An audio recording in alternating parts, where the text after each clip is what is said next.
There we go. Alrighty, welcome to I don't know what class we're on, what number, but we are in our Lessons in Tanya class, and we focus on Hasidus, Chabad Hasidus for non-Jews. We try and extrapolate or try to find things, connect things together in relationship to the non-Jewish sugya issue um within Hasidus. And we learned about Hashem. And we're using Lessons in Tanya, which is a commentary on the Tanya, the Alter Rebbe's Tanya. And we finished up chapter 39 last week, and we are on to chapter 40. We're in Likutei Amarim, which is a section of the first section of the Tanya. And here we go. Perik Mem.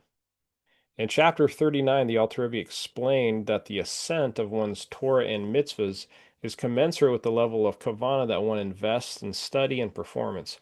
If one's kavana stems from love and fear of God created by one's understanding of his greatness, his Torah and mitzvot ascend to the sefirot of Beriah, a world of intellect. This is this is what we were just talking about, almost which I recorded it now, but we're talking about kindness and the emotive attributes. For instance, why does this matter? Because the lower six are the emotive.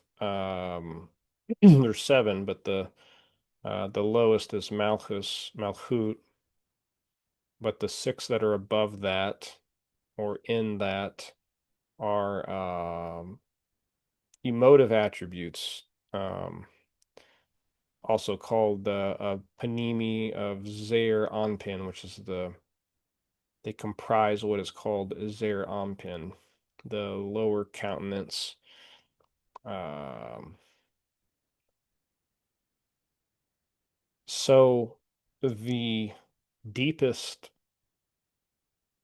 emotive trait, the deepest sphera in Zeir Anpin, from its perspective, from our perspective of it, is Chesed. And when, and that's I don't know if that's called, you'd call that the greatest emotion, but that is the closest emotion to the um, intellectual spherot. So you have the emotive and then you have the intellectual. And so I think this is talking about stems from love and fear of God created by one's understanding of his greatness. His Torah and mitzvot ascend to the sphirot of Beriah. So why does this relate to non-Jews? Because there are certain types of non-Jews called Hasidei Umot Olam. They are the kind ones of the peoples of the world. And when they contemplate, and it would appear too that it could also be the Yireh Umot Olam, or the God, the fearing ones of the peoples of the world. And why do I connect that with that? Because the Alter Rebbe is using love and fear. So the left side and right side. Left side is the side of Gevura, the side of awe or fear of the Sphirot. And then you have love, Chesed, kindness, which is on the right side. And when those things get stimulated in a true way, such as a kind person, someone who genuinely is kind and concerned about their fellow, not in a fake way, but in a real way. Uh, they have an element of bittul to them, which means they can ascend to other sphirot, they can ascend deeper in the revelation of Hashem. And I believe this is what the Alter Rebbe, not specifically towards non-Jews, but anybody who is emanating from this Klipat Noga, can and has a seichel, has an intellect, they're a human being, they can, it appears to me, they can ascend to this.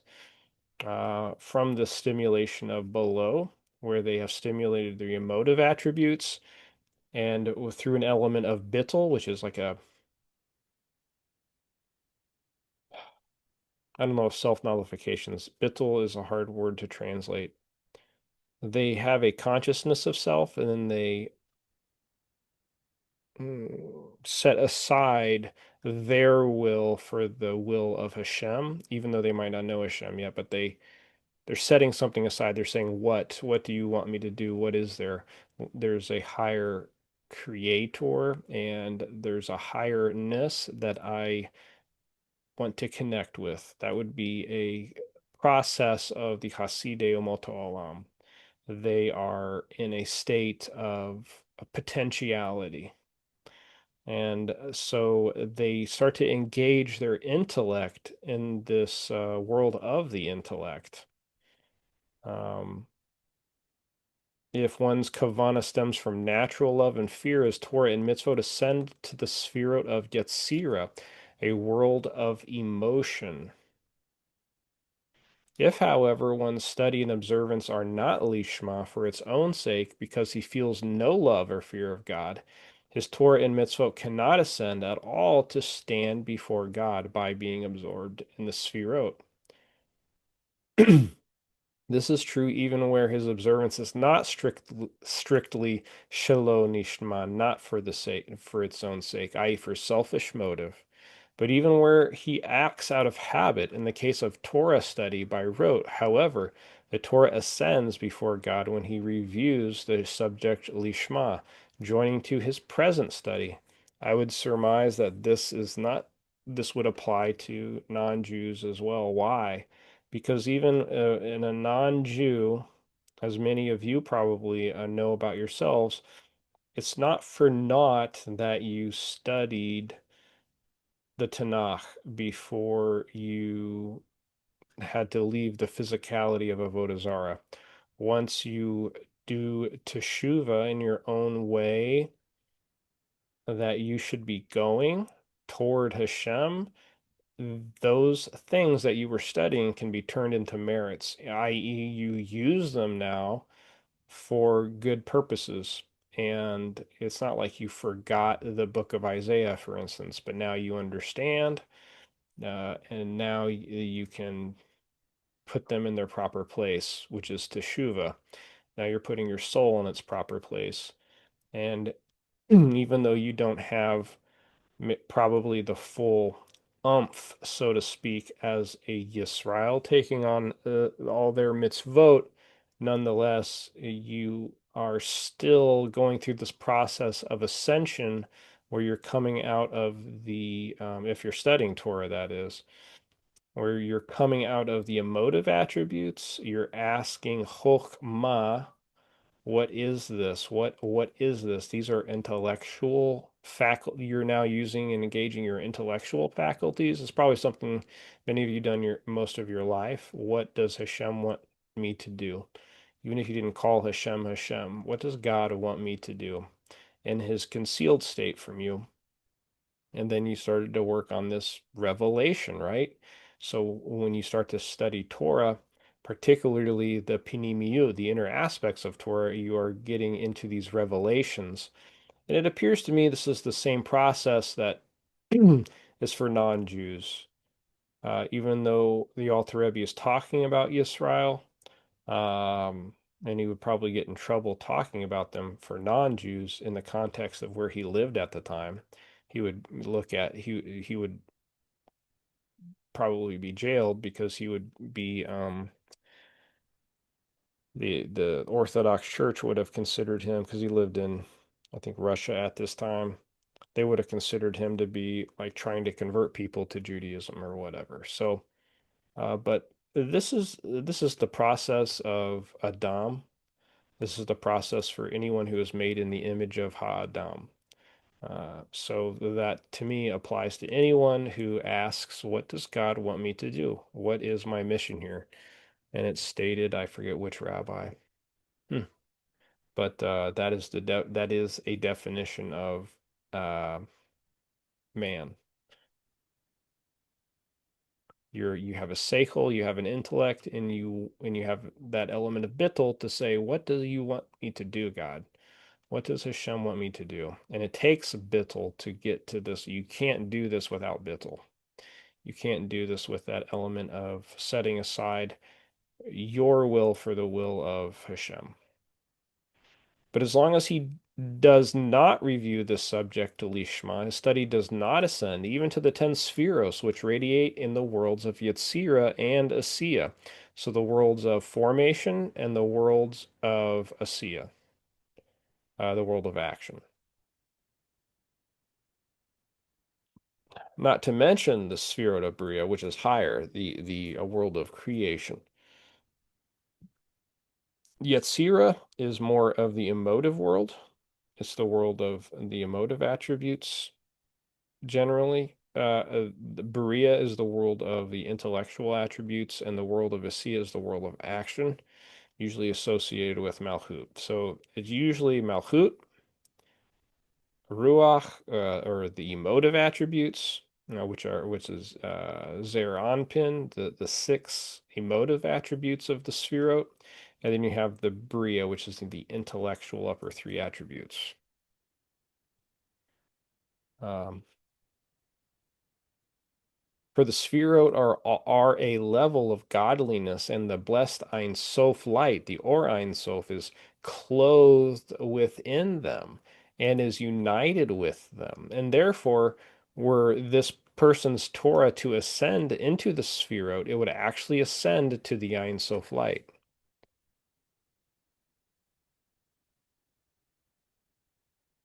And without fear and love, the Torah cannot rise to stand before Hashem.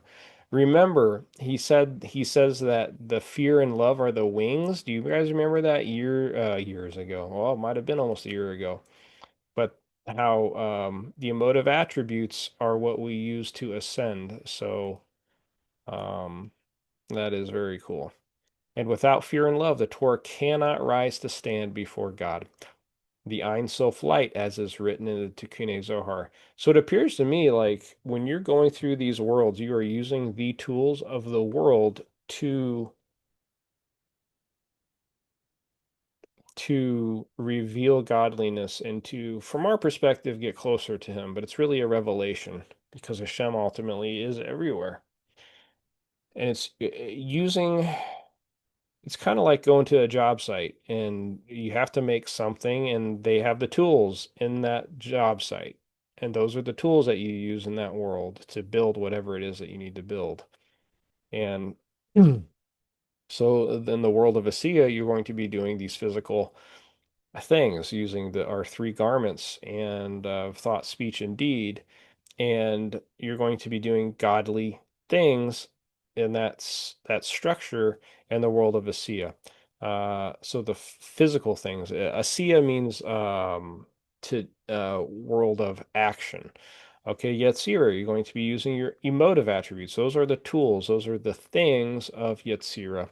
And the things in Berea are your intellectual faculties and attributes. So you're going to be using your intellect. Um, so it appears to me when you're using those tools, you are navigating through those worlds. Um, those are your tools.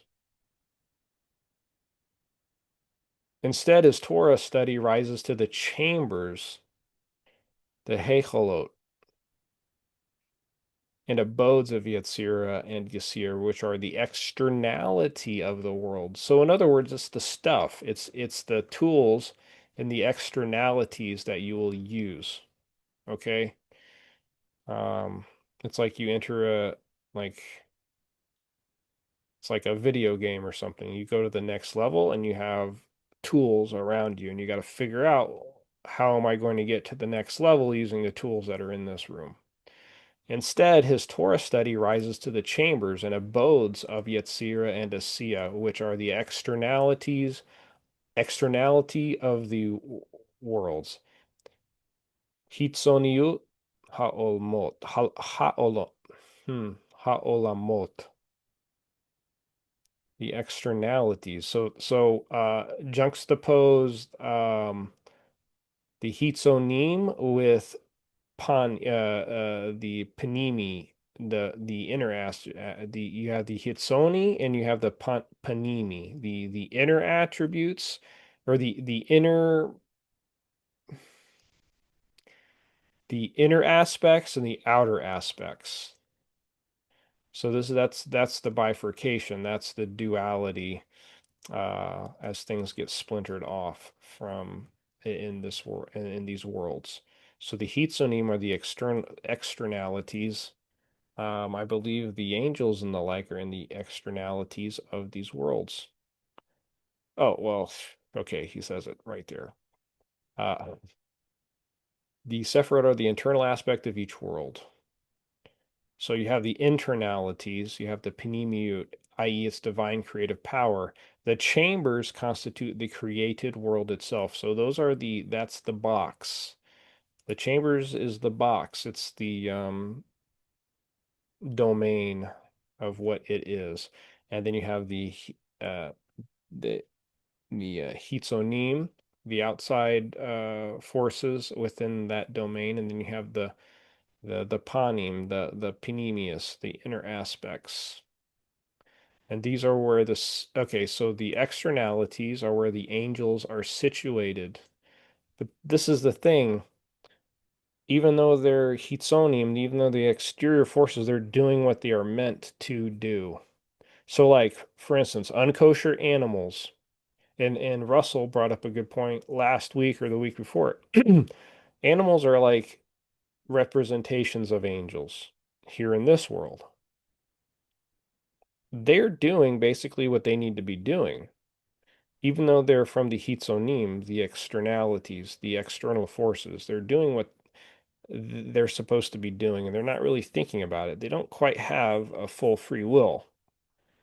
Not like us. Same thing with the angels in the upper worlds and on and on. The externalities are doing exactly what they're supposed to be doing, and they can't really they can't detract from those things. Even in the world of Berea, where they're thinking angels, they're thinking about certain things. They can't detract. That's different than humans, and that's where humans can actually go lower than, say, the Cleopathic souls. Uh, Even though an a human's animal soul is from the same klipa, I shouldn't say the same, but it basically is the same type of klipa that the other animal souls are from. It's still klipa. But because if we were to use our will to use the good of this world from Klipot No God and we put it into the wrong place, it's actually we become lower than even the souls that are from the completely impure Klippa. So Rabbi Chaim Vitala, blessed memory, writes in chapter 2 of Shar Ha and Ha-Nevuah, the gate of the prophecy, the portal of the prophecy, that from Torah studied without kavana, angels are created in the world of Yetzirah. Oh, that's cool. Torah study without kavana, angels are created in the world of Yetzirah. Oh, this is cool. And from mitzvot performed without kavana, angels are created in the world of Asiya. Wow, that is so cool. So what a cool axiom to learn today. So when you are studying Torah, so you're that makes a lot of sense. So like for instance, if we were studying Torah not for the sake of heaven, maybe we were in a Avodah or whatever. What kind of angels are we creating? But James, that kind of goes back to the idea of the cartoon that you remember the little cartoons where you had a devil on one Yeah. shoulder and on the other. Yeah, good point. Yeah, so you're creating those are advocates or adversaries that come into the courtroom of heaven when you're being judged. Excellent. Yeah, And this right. Seems definitely like that's what's going on. Hmm. So yeah, you create these angels when you're doing things.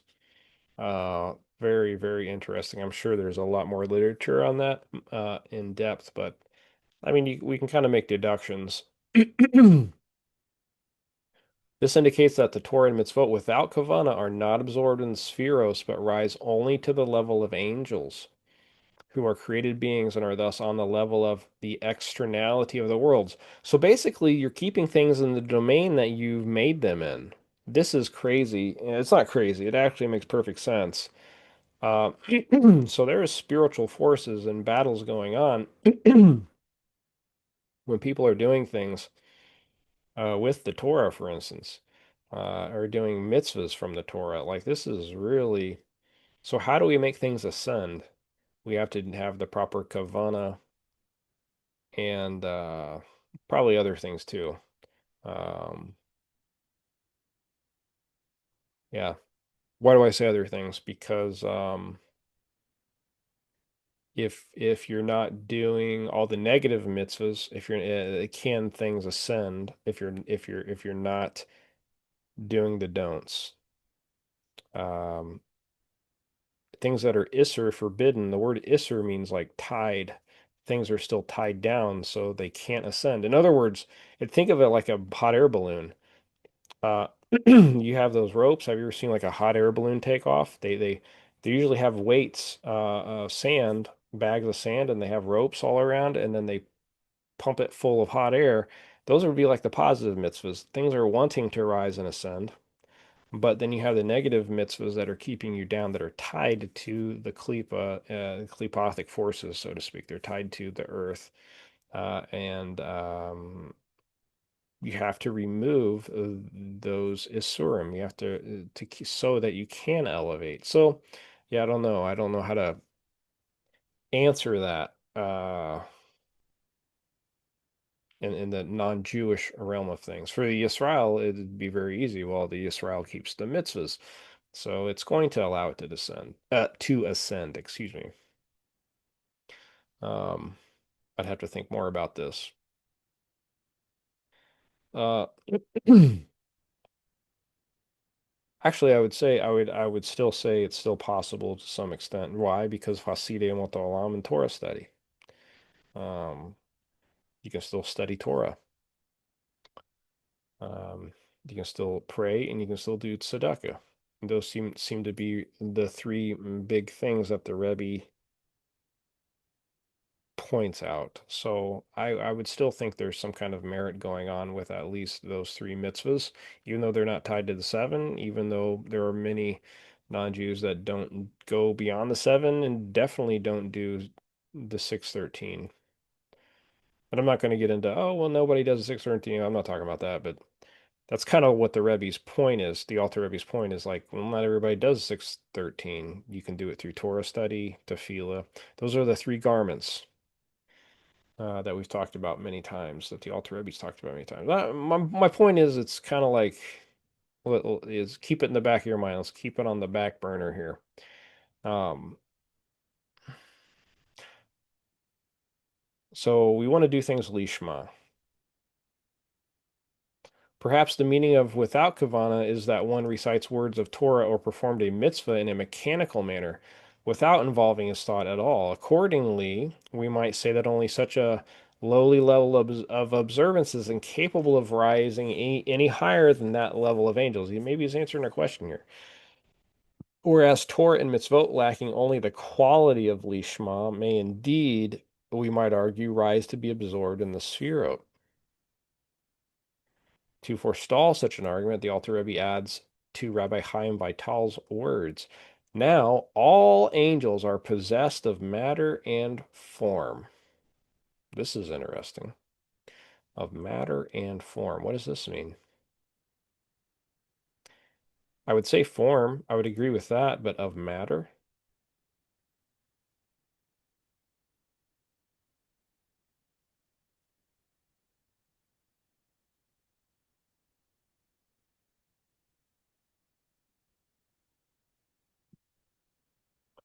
Hmm. Let's read. This is going to be interesting.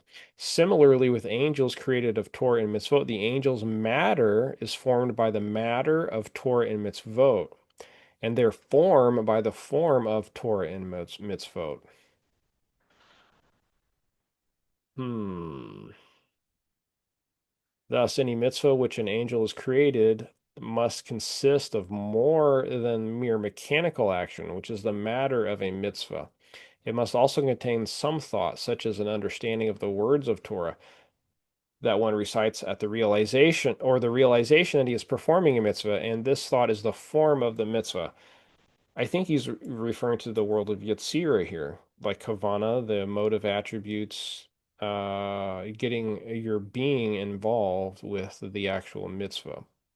Clearly, then, Rabbi Chaim Vital is not dealing with mechanical observance when he says the Torah mitzvot without kavana produces angels in Yetzirah or, okay, Yetzirah or Sia, yeah. Okay, well, so we're on the right thinking track here. The term without kavana, as used here, must refer to Torah and mitzvot, lacking the intention of lishma. Yet for lack of lishma, the Torah and mitzvot can ascend only to the levels of angels, not to the sphirot. All the aforesaid concerns of Torah and mitzvot, which lack the intention of lishma, but which were not performed expressly shlo lishma for personal motives. But Torah studied strictly shlo lishma for selfish reasons, as for example, for the purpose of becoming a scholar and the like, does not ascend at all, high at all, not even to the chambers or to the abode of the holy angels. For even the externality of the worlds is, after all, in the realm of holiness. Therefore, Torah studied with such intention does not ascend even to this level. So he's talking about three different levels, or three different kavanas, basically. There's one doing it with kavana, one doing it without kavana, like it's like a neutral way of doing it, and then there's a third one which is doing it for a selfish motive. Unfortunately, I have a feeling this is where like a lot of people say, "Oh, non-Jews they can't do things except for selfish motives." I'm pretty sure this is like the root of what they're getting at here, um, which doesn't make sense if a man, a thinking man, an Adam, uh, has these attributes of the Sphirot. Um, I would think then that you would Hashem would want that person to use the Sphirot and put things in the proper place. Um,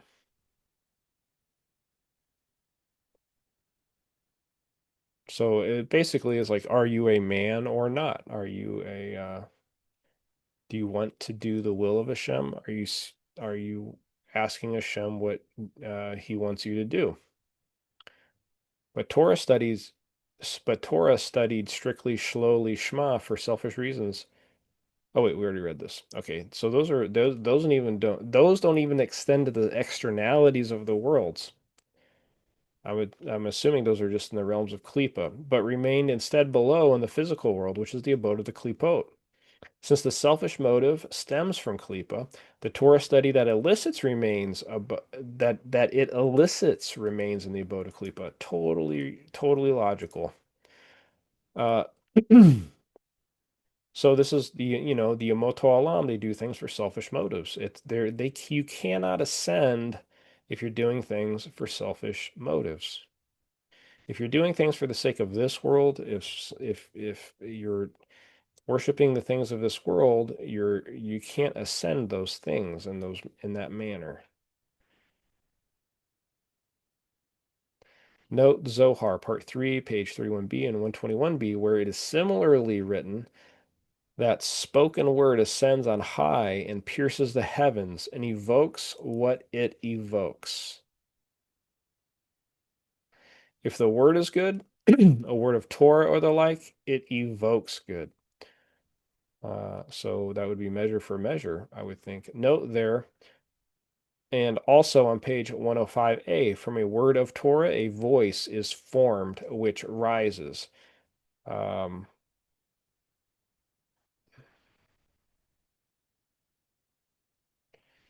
Derisa.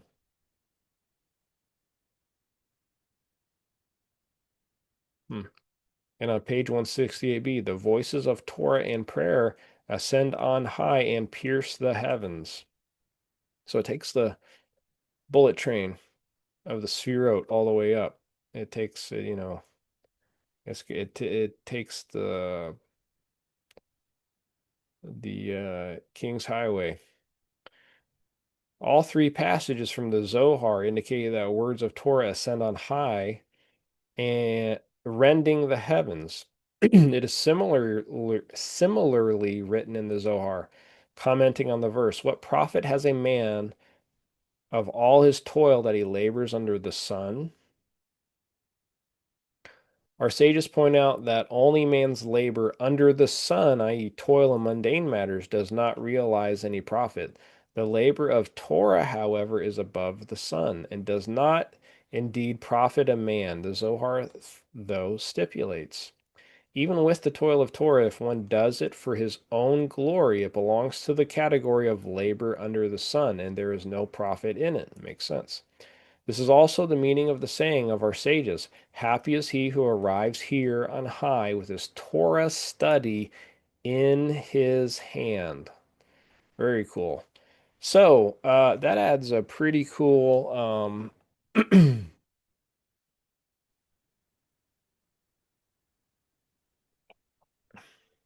pretty cool image. So you study Torah, but you're not doing it lishma. You're putting it in one of these heavenly rooms. But when you go there, you're ascending with it. You put it in your hand. You acquire it in your hand. But you got to do it with kavana. That's kind of what I'm gathering. That's really cool.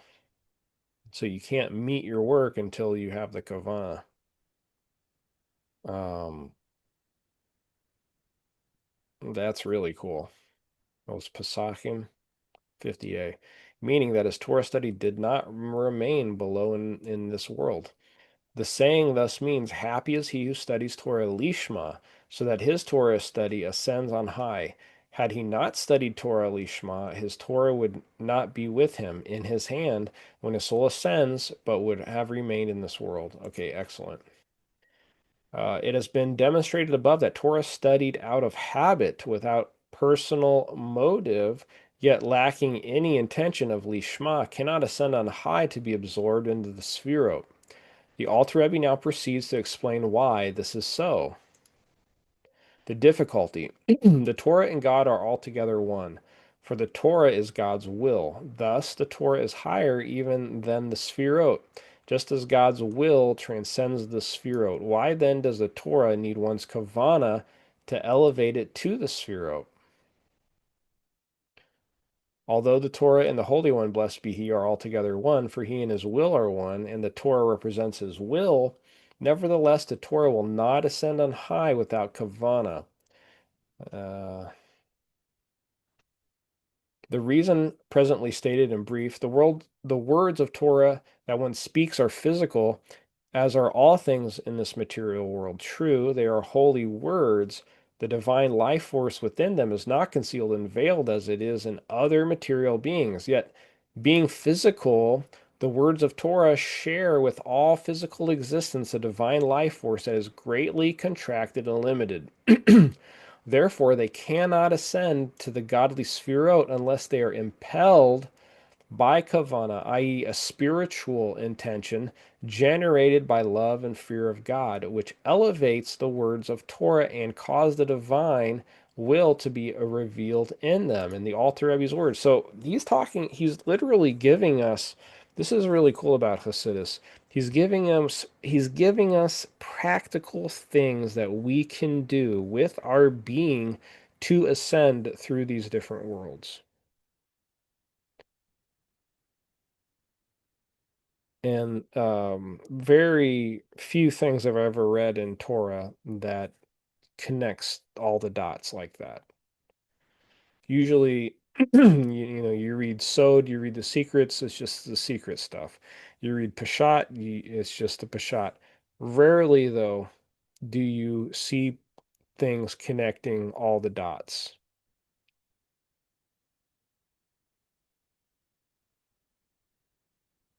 The ROM do, but even then, it's not so much a system. The Alter Rebbe connects dots, and it's a system that he just goes over and over. Uh, and like just if there's only a handful of rabbis that, like I said, the Ram do, the Alter Rebbe that connect these different points, um, that make Torah, what's the combination of the word meaningful and applicable, but it makes it more real. Like, it's not just an abstract idea or concept, but it's like, oh, I can actually apply these things in my life. And these are creating real spiritual things. We're unifying things here. It's like unified theory, right? The Holy One, blessed be He, fills all the worlds alike, yet the worlds are not equal in rank. The difference between one world and another is due to the recipients of the divine life force and is twofold. The higher worlds and beings receive an illumination infinitely greater than the illumination received by the lower. The higher ones receive this illumination. He's probably talking about the Orion Self here, without as many garments and veils as the lower ones. This world is the lowest of worlds in both respects. For the illumination of divine life force within it is greatly contracted to the furthest degree. It is therefore corporeal and material. So Russell's talked many times about how energy, talking about physics, mass, our material world is just condensed light, condensed energy. And it's a good analogy. It's a good way that the Alter Rebbe talks about this as well. It's like the Or Ein Sof is contracted and condensed into this corporeal material world, using these chains and contractions. Furthermore, even the contracted illumination is clothed in many garments and veils, until it is clothed in klipat noga to give life to all clean, permitted things of this world, including the animating, intelligent soul in man. So this is very important. Why is this important? Because there are non-Jews that do not emanate from the three completely impure klipot, but emanate from this type of klipa called klipat noga, which has an element of, well, here, I'll just read it for you. The shining klipa. So there's four klipa. This is the fourth. Uh, the shining klipa, dimension of klipa in which the light is intermingled with the shell. So it's intermingled with the shell.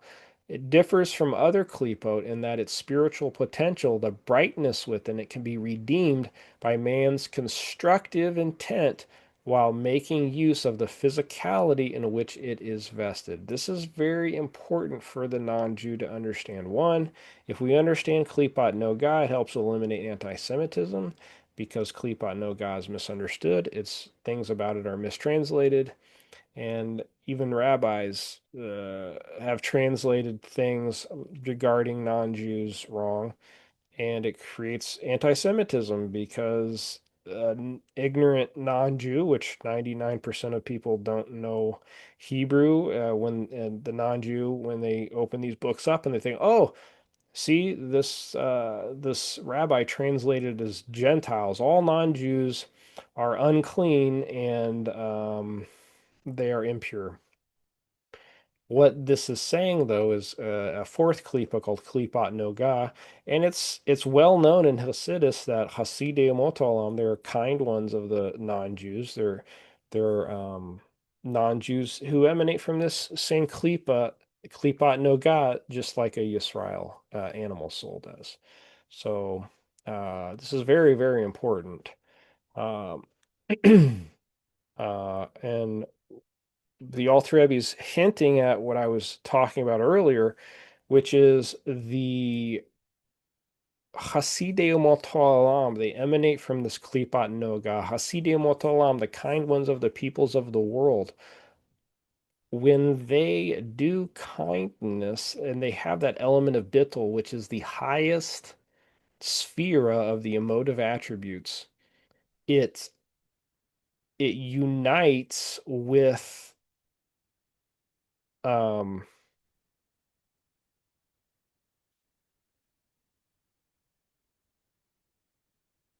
um Zeranpin unites with is it Zeranpin and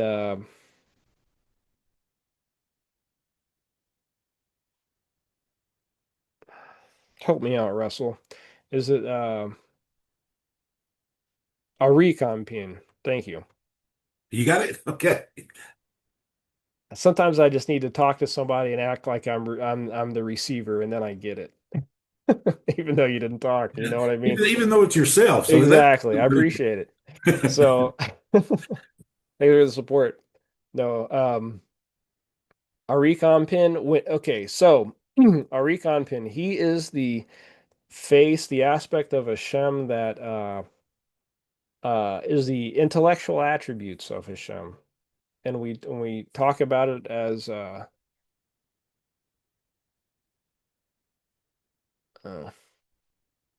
um oh when okay, so you have Arikon Pin, which is a countenance, it's an interface. Just like in a computer program, you might have like an interface if you do programming. There's multiple interfaces, how Hashem interfaces with people. And one of those is what we talked about earlier, which is the emotive attributes, which is the Zeron pin, the lower countenance. There's an upper countenance, a recon pin. And when people do true chesed, true kindness, they unite those two countenances. So think of it as a young emotional prince. He's got a lot of chutzpah and he's emotional and he doesn't have the wisdom of his father. Not entirely anyways. When he starts to have bittul though, and his father starts to see, oh, he has an element of bittul to him. He's going from the prince stage to the king stage. And this is what I want for him, right? This is what every father wants for their son. When he starts to do kindness and he doesn't think of himself, and he just wants to do true kindness to others, he unites with that aspect of his father, so to speak. So this Arich Anpin and him and they unite, and they so what happens is the intellectual attributes can bestow the wisdom now on the lower attributes. They can flow, so to speak. There's a flow now. And if anybody has this relationship either with their father or a father figure, you've experienced this. So, or maybe even a mother and a daughter type situation. But why does this matter? Because there are non-Jews that emanate from this klipa as well. They have this element of potentiality in those lower sphirot called Zeir Anpin. Uh, why? Because they have that attribute of chesed. When somebody does true kindness, and chesed is the innermost part of those emotional attributes, and they let it shine by just doing simple acts of goodness and kind deeds to one another, then they have an element, and who knows what how amount that is. I mean, I can't judge somebody's soul on the amount, the a qualitative. We can only do like a quantitative analysis, basically. This person's done goodness and kind deeds. That person, because they have an element of bittul, a self-sacrifice or self-nullification, they now can receive this godly flow in the higher sphere of the intellect. And for the Yisrael, it is innate, and that then they are free to interact with the Torah and mitzvot. For a non-Jewish klipot noga, it's something that has to be merited. They have to do it on their own, primarily because it sounds bad, but a Yisrael cannot trust a lot of non-Jews because just the history of idolatry in the non-Jewish world. So you're not going to have a whole lot of, um, I would even say it's probably not even good for Yisrael to bestow all the Torah onto a non-Jewish soul from Klipot Noga. So what is the interface there? The interface is the Sheva Mitzvot B'nai Noach. Okay, you have proved to me that Chesed is shining through you. That means you have rectified to some extent your lower seven midot, your lower seven sfirot. Therefore, I know at least you should be doing the Sheva mitzvahs. I'm going to teach them to you the way the Torah says, and you should do them like the Torah says. If that person really has an element of bittul to them, they're going to accept the seven because the Torah says so. And because of that, they're accepting Hashem. And when they study the seven, when they are doing that, they're taking on the yoke of heaven. And when they start to study the seven, they are now engaging their seichel with the godly soul, the nefesh elokis. Why? Because the seven, as the Torah says so, is the wisdom of Hashem. It is the wisdom of Hashem in a garment. It's a concealed aspect. But when somebody is oisek in the Torah, say you have a non-Jew from this Klipot Noga, they can be oisek, deeply involved in the Torah study of just the seven. And it's stated in the Rambam. It's stated in the Rambam. You can study Torah. Even if a Yisrael thinks you're just a straight up idolater, they can be oisek in Torah, at least in the seven. Why is this important? Because the Torah is the wisdom of Hashem. Therefore, you are interacting with the wisdom of Hashem. You're starting to unite with that nefesh elokis, that godly soul, to whatever extent that your uh, soul can obtain. And so every human being has to attain to whatever they possibly can, strive to obtain as much Torah as you can. As long as you're doing the seven, then you can go beyond that. It's like it's safe to do that because now you're not going to be killing other people. You're not murdering other people. You're not going to steal from other people. Um, and it's like a safeguard, so you don't give over to unclean forces, basically, into the what we talked about, like the three completely impure klipa. So that's how the Hasidei Umot Olam, who emanate from this Klipat Noga, then you can start studying this Torah. And even more so, it's said in the Rambam. Such a person who accepts the seven mitzvot, they are from these Hasidei Umot Olam. So anyone who says, "Hey, I'm doing these seven and they're precise in their observance and they're doing them because the Torah says so," they are from these Hasidei Umot Olam people. And which means they are from this Klipat Noga, which is just like, I shouldn't say just like, but it's the same source as the Yisrael. Everybody's different, right? So it's not going to be just the same, but it is just the same source, which is this Klipat Noga. Everybody has different aspect to their animal soul. So Yisrael has a certain animal soul, and so this is it. This is why this is so big. This is such a big deal for non-Jews as well, and nobody's teaching this. I don't know anybody who's teaching this, but this is the path of peace, um, and how non-Jews can interact with Torah and start elevating their souls. And we use Yisrael as the template, basically.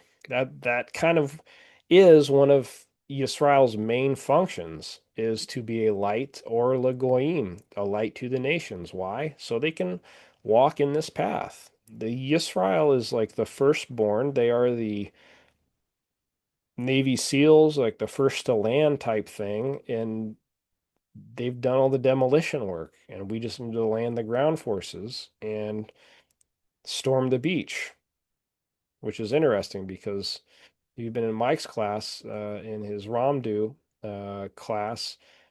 What is the beach? What is the sand? It is the klipa, this klipat no God that we have to use wisdom in order to navigate through. And if you ever walked through sand or ran through sand, it's tiring. It takes effort. So um, that's where we are as non-Jews. We have to get into this understanding of being from Hasidei Umot Olam, shining Chesed, true Chesed in the world, uniting Zer Anpin with Arik Anpin, bestowing the wisdom and the Torah onto us through Torah study, through the Sheva mitzvahs, if that's the entry point, that's like the basis basically. If you want to keep growing from there, then keep growing. That is called gerus. That is sojourning. That is being a small child in, like the Rashba says, a ger toshav shanit ger kakatan shanulad dame. He's like a small child of my blood. I think that's how you would translate that. This is the ger. This is called gerus. This is you are like a child learning Torah. Now, what would be an adult child? That would be kind of like a Ger Tzedek, somebody who's accepting the whole Torah. And okay, I'm going to do it all. I will hear, I will do, and I will hear. Okay. Um, I might be you know, a 5-year-old little katan like that my whole life. I don't know. But the thing is, you have to grow in Torah. Just keep growing and growing and growing in your knowledge of Torah and keep spreading wisdom and kind deeds if that's all you can do. Um, but everybody should be doing that anyways. So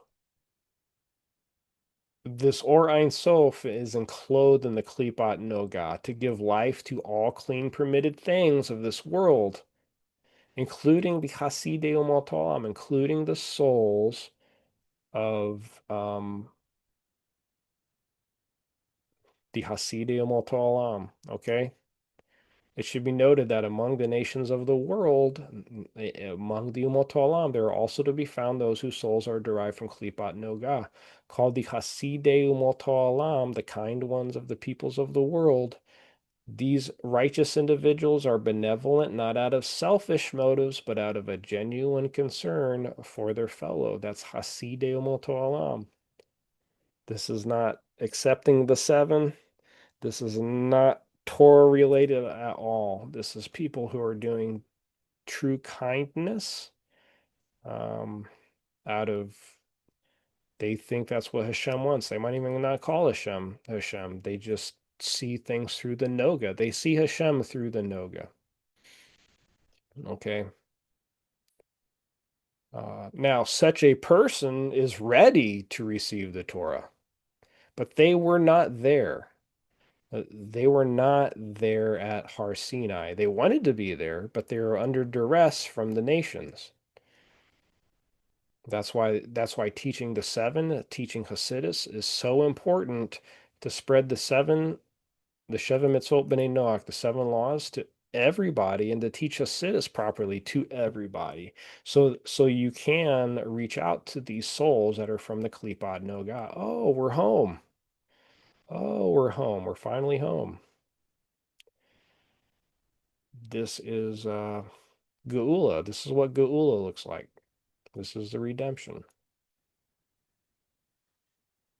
And we're trying to blaze these paths. We're trying to trailblaze, right? As mentioned in earlier chapters, all permitted objects receive their vitality via Klipat Noga. and can therefore serve either a good or an evil purpose. Therefore, when the animating soul speaks words of Torah or prayer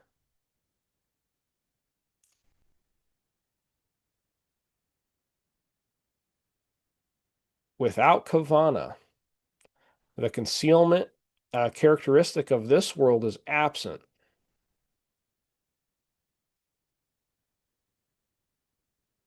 Yet the contraction still applies as follows. Oh, interesting. Oh, he just went into detail here. Okay, I got to read that again. We're almost out of time. Therefore, when the animating soul speaks words of Torah or prayer without kavana, the concealment characteristic of this world is absent, yet the contraction still applies. So remember in the previous chapter, I want to say chapter 38, 37, 38, something like that, he talked about there was a difference between concealment and contraction. And you know how the Alter Rebbe talks. He will talk about something in detail, and you're like, where is he going with this? And he throws these axioms at you. And then a chapter or two later, he uses those axioms in actual application to build upon a higher position. Okay, though these are holy letters, so the Torah, so these are holy letters, and thus in this case, the Klipot Nogav, the animating soul, does not constitute a veil of separation, concealing or covering the divine holiness clothed in these letters. As Klipot Noga conceals and covers the divine holiness and the animating soul when it utters idle chatter. Ah, very cool. Okay. So there's idle chatter, and then they're speaking Torah.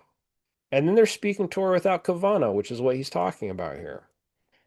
And the divine holiness and the animating souls of other ritually clean living creatures, where Klipot Noga likewise conceals the divine life force. For although no place is devoid of him, and his presence is found in man's animating soul, even when he engages in idle talk and in the soul of all living creatures, yet he is the most hidden one of all the hidden, and is called a hidden God, Elmistater,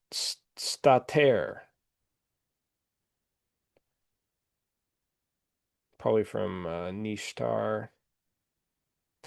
For he is hidden from his creations. Similarly, the illumination and extension of vitality from him is hidden in many dense garments and veils, and is finally clothed and hidden in the garment of Noga, which completely conceals man's divine life force when he engages in idle talk, and the life force in other animals, as stated. Okay, so in other words, you take the Noga and you put it into thicker klipa,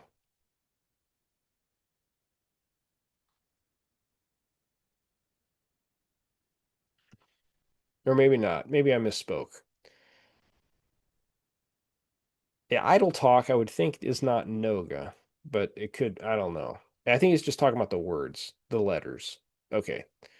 I don't want to get off topic here. It is different, however, with the holy letters and the words of Torah and prayer.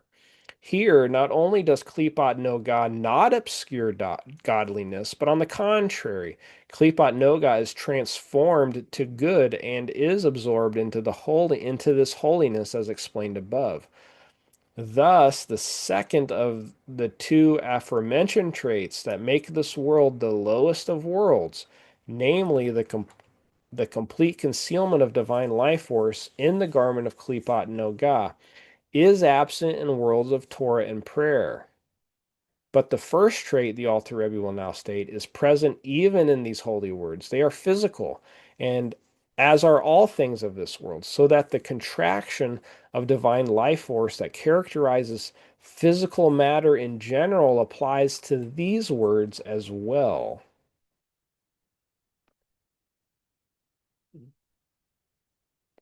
I wonder where we should stop here.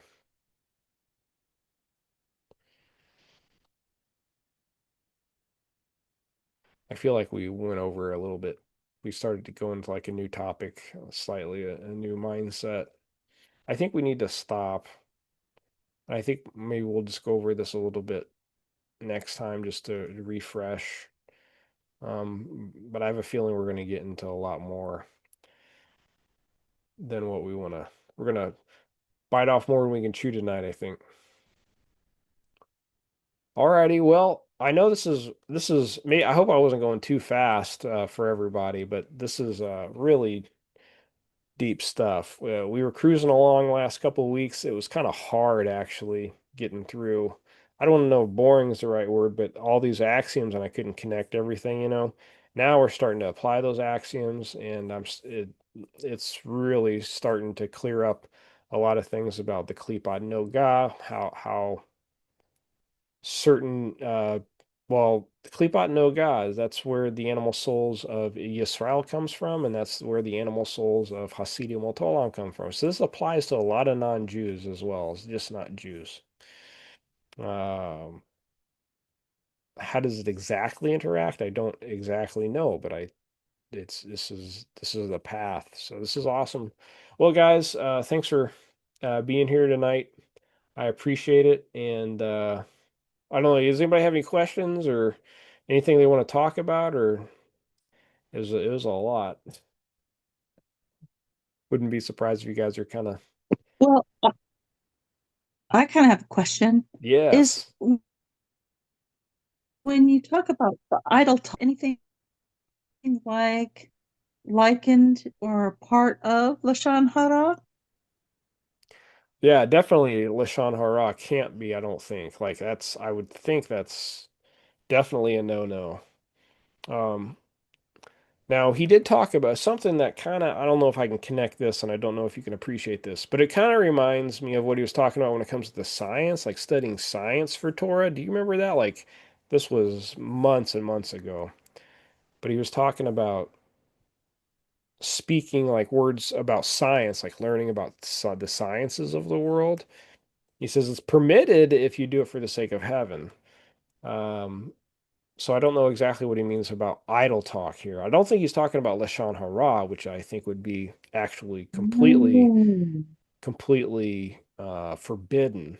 I think this is just talking about Well, right. I was just right. yeah, I think he's talking about in a neutral sense, as in you're using the same things of your breath and your letters that you're speaking. You could be using those things for Torah, but instead you're using that energy for a klipot no ga type situation where you're using things that are permitted, but you're not using them properly. I don't know. That's actually a good question now that I think about it, because Mm. I think what that would be taking Klipot Noga and literally casting it to the other side because you're speaking evil about somebody else, which is forbidden, Mm. rather than keeping it in a neutral state. And that would be considered idle talk anyways. Yeah, well, even worse, I think. Yeah. Right. So that would be this just kind of wasted. It's wasted. Yeah. Maybe, yeah. Yeah, and I Hmm. don't, yeah, right. Interesting. Yeah. Yeah, I think you're onto something, Mercy. I think you got to go, you have a really good question. Because I think your question once it gets answered will help clarify why he's using idle talk as an example here. So, yeah, good question. Okay, thank you. Yeah, well, thank you. That helps me think about something else, like a flag. So, excellent. Well, we'll probably review this a little bit before we go on to the next week. So, well, I appreciate everybody. Anybody else have anything or? Okay. Thank you. All righty. Well, thank you, Mercy. I appreciate it. Dixie, Ernestine, Russell, and Teresa. I appreciate it. You guys have a good Thank week. you. Thank you, James. Yeah, Bye. thank you guys. Be well. Shavua Tov. Thank you.